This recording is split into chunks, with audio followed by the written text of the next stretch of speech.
চোখে লাগার মতো কতগুলো পারফরমেন্স এবারে এনসিএল এ দেখেছেন যারা আগামী দিনের তারকা হতে পারে? আপনি বলছেন যে আরো সময় লাগবে, কিন্তু থাকে না যে দেখা মাত্রই মনে হয় যে তার মধ্যে আসলে টি-20-র যে অ্যাগ্রেশন সে বিষয়টা আছে, বা তাকে ঠিকঠাক মতো নার্চার করলে আগামী দিনের স্টার হতে পারে।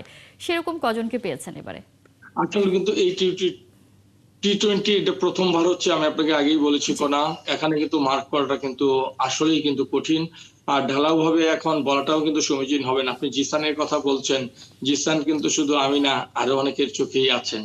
হ্যাঁ, আমি কিছু পেস বোলার আছেন, এখন আমি নামগুলো বলতে চাচ্ছি না। জি। পেস অ্যাটাকটা কিন্তু আমার কাছে, যদিও উইকেটটা খুবই ব্যাটিং বান্ধব উইকেট, বাট পেস অ্যাটাকটা কিন্তু আমাদের কয়েকজন পেস বোলার আছেন, খুব চোখে কিন্তু লাগছেন।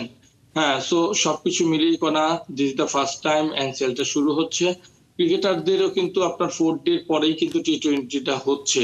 হ্যাঁ, ২ টা কিন্তু পুরোপুরি একবার আপনার বিপরীত ভার্সন।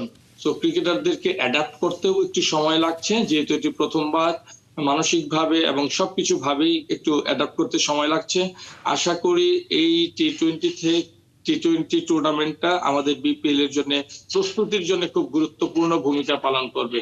আর আপনি যেটা বলছেন, এইটা থেকে এখনই আমরা আশা করতে চাই না যে ন্যাশনাল টিমের প্লেয়াররা আসবে। আমি বারবার বলছি, এটাকে প্রস্তুতি হিসেবেই দেখছি।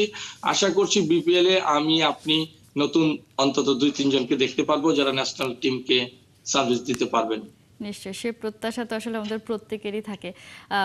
বলছিলেন যে এবারে প্রথমবারের মতো টি-20 প্রথমবার হিসেবে কতটা জমেছে এবার এনসিএল, সেটা অবভিয়াসলি জানতে চাই। এবং আমরা তো সবসময় বলি যে আমাদের আরও বেশি টি-20 টুর্নামেন্ট দরকার টি-20টাকে অ্যাডাপশন করার জন্য, এই ফরম্যাটটাকে।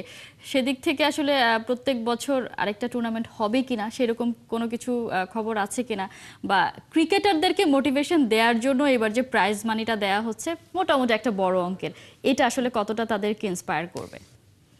না, না, ক্রিকেটাররা কিন্তু খুব এনজয় করছে এই টুর্নামেন্টটা কণা। খুবই এনজয় করছে এই টুর্নামেন্টটা। আপনি যদি ফ্যাসিলিটিস বলেন, হ্যাঁ, অ্যাকোমোডেশন, ট্রান্সপোর্টেশন সবকিছু মিলিয়েই কিন্তু ক্রিকেটাররা খুব ভালো এনজয় করছে। এই এনজয় করাটা কিন্তু খুব গুরুত্বপূর্ণ। আমাদের ওয়েদারটাও কিন্তু খুব ভালো সিলেটে। প্রথমে কিন্তু আপনার প্রথম কয়েকটা ম্যাচ, যেহেতু ২ টা ম্যাচ হচ্ছে একই গ্রাউন্ডে, সিলেট একাডেমিক গ্রাউন্ড এবং ইন্টারন্যাশনাল গ্রাউন্ডে, প্রত্যেকটি গ্রাউন্ডে ২ টা করে ম্যাচ হচ্ছে। তো প্রথমে কিন্তু একটু বিকেল বেলা সানলাইটটা খুব আর্লি চলে গিয়েছিল, এই দিকটাতে একটু সমস্যা ছিল।